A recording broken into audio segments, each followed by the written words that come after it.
Actually, it's very simple. The first investment primer, when would you guess it was written? The first investment primer that I know of, and it was pretty good advice, was delivered in about 600 BC by Aesop. And Aesop, you'll remember, said, "A bird in the hand is worth two in the bush."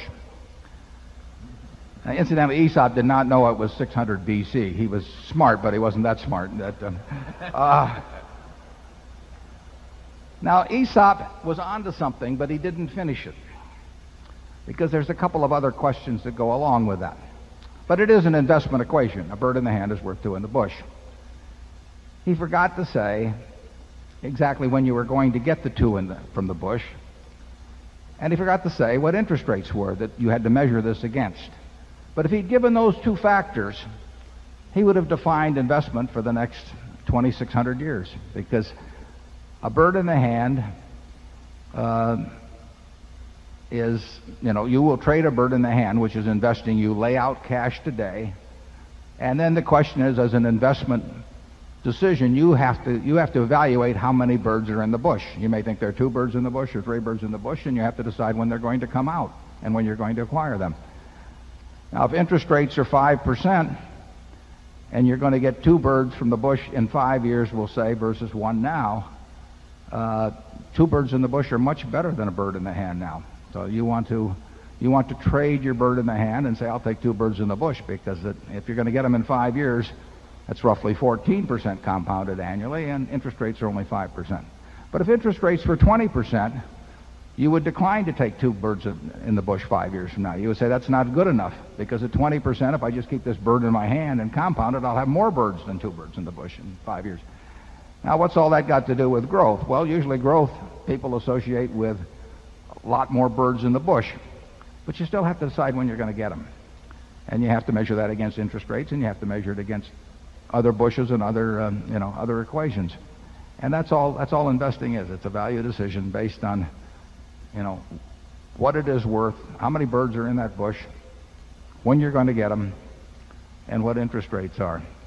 Now, if you pay $500 billion, and when we buy a stock, we always think in terms of buying the whole enterprise, because it enables us to think as businessmen rather than as stock speculators. So let's just take a company that has marvelous prospects, is paying you nothing now, and you buy it at a valuation of $500 billion.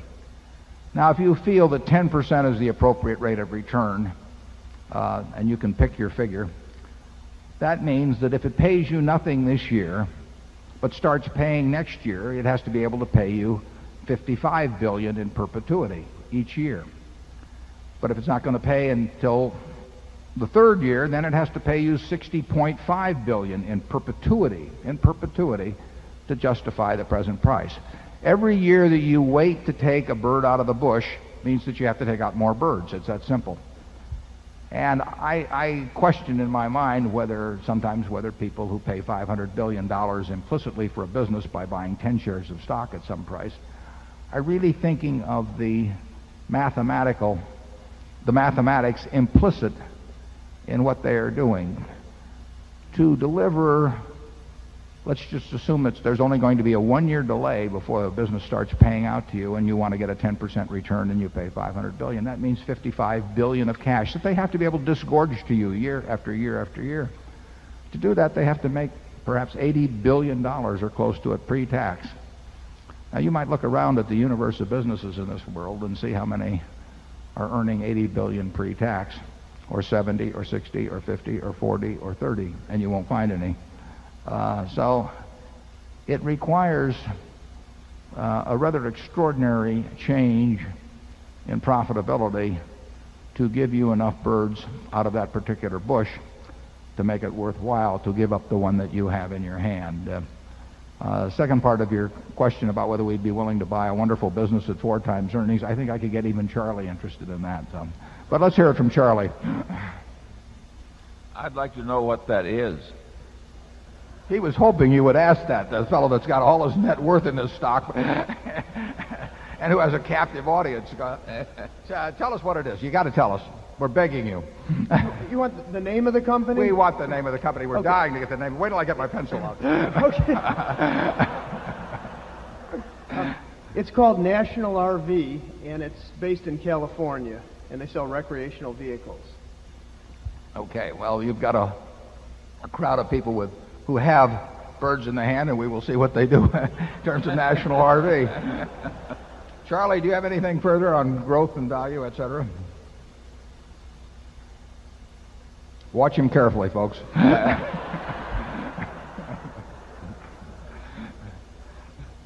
Well, I agree that all intelligent investing is value investing. You have to acquire more than you really pay for, and that's a value judgment.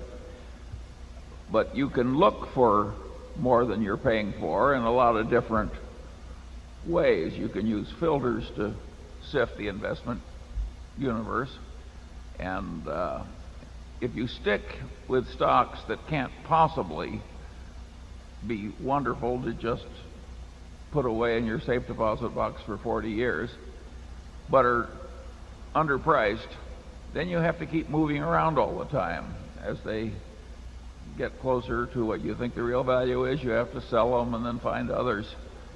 And so it's an active kind of investing. The investing where you find a few great companies and just sit on your ass because you've correctly predicted the future, that is what it's very nice to be good at. The movie was G-rated, even though.